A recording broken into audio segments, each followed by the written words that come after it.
Semana passada, Bierna, o protocolo ribe aumento de idade de pensão, mas será que é da firma? Para o que trata a discussão aqui, somente 2 grêmios e 2 sindicatos votam a favor. Nós vamos conversar com o mediador de governo, tocante dias aqui.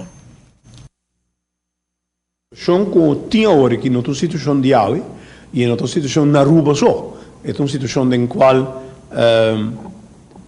corretamente a debate com o grêmio não de com sobre o fundo de pensão não está lubidanco, o fundo de pensão está guardo pagar para o donador de trabalho porcentagem mais grande e o trabalhador. O governo lógico está paga para o trabalhador não, pero o fundo grande de pensão que turluna SBB tem que haya suma de mais de 3% de salário, então o donador de trabalho está paga e o trabalhador está paga.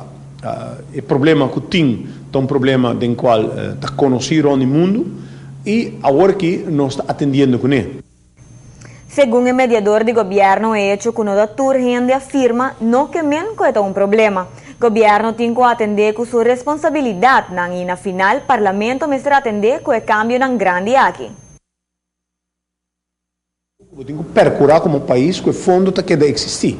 Tem hobby forma que tem que atender com ele.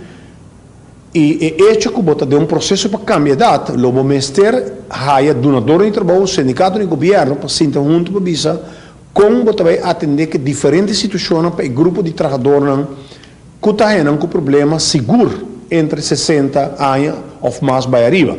Tendo em conta que o fundo de pensão a trova está haya sua placa não for de trabalhador e de donador de trabalho, pero tem uma realidade em qual tem mais água, tem mais gente cobrando comparado com vários anos atrás.